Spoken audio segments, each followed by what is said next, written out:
Alhamdulillah mudah-mudahan ini harus karena ini kan sudah persetujuan dan sudah dianggarkan, berarti tidak ada alasan untuk tidak dilanjutkan pembangunan. Jadi itulah salah satu, karena memang saya lihat ini sangat penting, perlu di Ancol ini ada masjid ya, apalagi kalau memang bisa menjadi bahasanya masjid apung itu kan, jadi ada apa ya istilahnya, ada destinasi baru lah gitu. Ya alhamdulillah saya surprise ya. Saya tahu dari jauh, makanya hari ini saya minta waktu sama Bang Gis. Saya bilang, Bang, saya mau lihat dong rencana pembangunan Masjid Apung di Ancol sudah sampai mana gitu kan. Ya makanya Bang Gis, udah kalau gitu kita lihat sini lah. Nah hari ini saya ke sini melihat lah sudah sampai sejauh mana kan. Ya alhamdulillah mudah-mudahan ini harus, karena ini kan sudah persetujuan dan sudah dianggarkan, berarti tidak ada alasan untuk tidak dilanjutkan pembangunan. Jadi itulah salah satu, karena memang saya lihat ini sangat penting, perlu di Ancol ini ada masjid ya, apalagi kalau memang bisa menjadi bahasanya masjid apung itu kan, jadi ada apa ya istilahnya, ada destinasi baru lah gitu. Selain di sini tempat rekreasi juga bisa beribadah, itu menarik sebagai sebuah tempat publik ya, itu menjadi satu hal yang lengkap lah. Jadi ya saya terima kasih sama Bang Gis. Cuman berapa lama rencana Bang Gis nih? Insya Allah pertengahan tahun depan selesai. Saya tambahkan ya.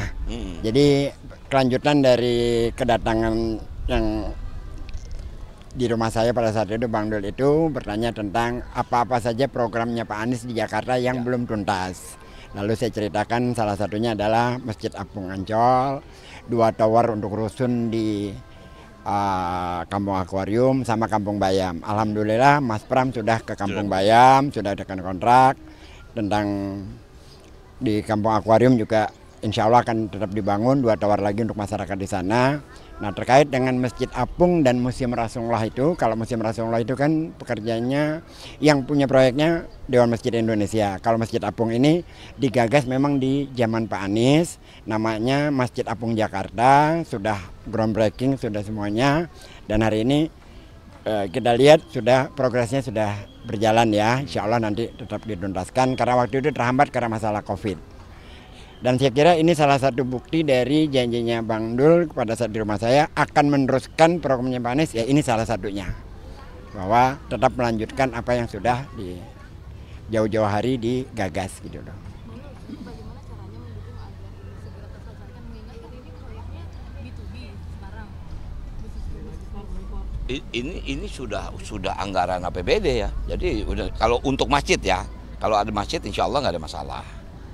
Artinya kalau museum memang ini kan kerjasama dengan pihak Arab Saudi. Lembaga Wakaf Saudi. Penggagasnya adalah Dewan Masjid. Ya kebetulan kan Pak Yusuf Kalla. Memang Pemda menyediakan lahan ya. Pemda DKI menyediakan lahan, tapi pembangunannya adalah dari Saudi. Nanti kita akan tanya sama Pak Yusuf bagaimana kira-kira mau dilanjutin. Sayang juga kalau tidak dilanjutkan gitu loh. Sebelum Masjid Apung kan disapa beberapa pedagang di sini, terus bertepatan juga nih materi debatnya juga tentang ekonomi kreatif, ini ngeliatnya gimana nih Bang? Ya ini salah satu, kita kalau melihat ekonomi kreatif pasti imajinasi kita adalah tinggi, high. Ekonomi kreatif juga ada di tengah masyarakat yang kita anggap bawah ya. Mereka jauh lebih kreatif untuk menciptakan ruang-ruang ekonomi. Nah jadi artinya kita harus adil. Kita harus bijak menciptakan lapangan pekerja dalam kategori ekonomi kreatif. Ada segmented atas, tapi ada masyarakat bawah yang juga punya materi ekonomi yang cukup kreatif. Nah, jadi artinya inilah menjadi satu jalan bagaimana kita antara pemerintah daerah dengan masyarakatnya bisa berkesinambungan dalam kaitan membangun ekonomi. Itu aja sebetulnya. Pagi ini kan Pagi sudah 2 kali bertemu Bang Dul. Apakah Pagi sendiri sudah ada komunikasi dengan Mas Anies, sangat dekat dengan ini sepertinya arahnya tuh udah kelihatan. Ya kalau saya itu nggak mungkin melaksanakan sesuatu tanpa komunikasi dengan Pak Anies, nggak mungkin. Dan Bang Dul ini kan menyatakan bahwa akan melanjutkan program Pak Anies. Saya menitipkan harapan dan hari ini adalah salah satu langkah awal kita untuk program-program Pak Anies yang kemarin untuk dilanjutkan. Apa ada pesan dari Pak Anies kepada Bang Dul? Kalau itu Bang Dul sama Pak Anies komunikasinya lebih lancar daripada saya. Mereka udah 2 jam bareng. Ya artinya ya saya sempat ya ngobrol sama Bang Anies. Walaupun memang 2 jam, cuman memang tidak fokus pada pembangunan developing Jakarta. Tapi waktu itu kan memang ada momen di saat kita akan artinya akan disandingkan lah. Tapi kenyataannya kita tidak bisa bersanding. Tapi saya sangat paham Bang Anies ini masih punya vision yang luar biasa untuk Jakarta. Makanya kemarin saya ngomong sama Bang Gis, Bang, insya Allah lah kalau kita ini pasti kita lanjutin. Nah jadi artinya ini salah satu bukti lah bahwa kami serius akan melanjutkan semua program Bang Anies yang memang sangat pantas untuk dilanjutkan. Gitu aja sebut intinya. Di Ancol kan ada Formula E juga nih. Ya. Sudah ada, bakal digulirkan lagi nggak? Nah kalau itu kan memang harus masuk kalender kegiatan ya.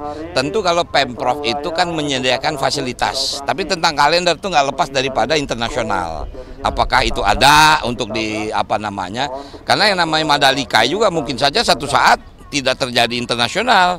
Nah itulah bagaimana menjalin hubungan dengan dunia internasional. Apalagi kalau Jakarta menjadi kota global, harusnya kalender itu menjadi paten. Cuman konsekuensinya kan anggaran besar.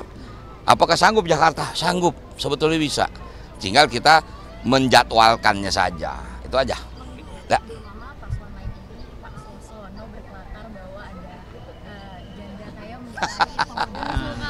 Aduh, kalau saya yakin mungkin beliau bercanda, enggak. Ya kan kita lah tahu kan Pak Siswono bagaimana. Mungkin bercanda, tidak forum yang serius seperti itu. Ya walaupun jujur saya juga membaca agak terkejut juga, tapi ini pasti bercanda, nggak mungkin lah. Beliau kan kita tahu ya mungkin artinya tahu tentang sejarah bagaimana kan. Jadi saya sih menganggapnya mungkin ya candaan aja mungkin. Itu aja yang bisa saya pahami gitu. Baru sejauh ini untuk persiapan debat gimana Bang Dul? Bakal pakai kostum apa? Khas Betawi biasanya atau akan ada kejutan? Aduh, kalau kejutan ya ntar dong lihat dong. Enggak, artinya kita enggak kita tidak berusaha untuk menciptakan sebuah kejutan. Karena kan temanya udah dikasih tahu. Cuman mungkin ini kan problem kita masalah durasi. Ya sulit memang makanya kita bilang, Bang, Abang lebih bagus nggak pakai baca. Lebih bagus misalnya improvisasi. Kita improvisasi bisa panjang nih, soalnya berdurasi bayangin pembuka 4 menit, penutup 2 menit, aduh itu kan mesti diatur kan. Nah jadi ya itu menjadi itulah menjadi strateginya, kapan saya baca, kapan tidak baca, mungkin itu saja. Oke? Nanti bertemu sama Mas Pram berangkat bareng Ya, nanti jam 6 kita ketemu di Merkur. Merkur sini. Nanti kita ketemunya di situ, baru jalan bareng ke Ancol, ya kan? Jadi mungkin itu saja. Oke teman-teman, makasih. Oke.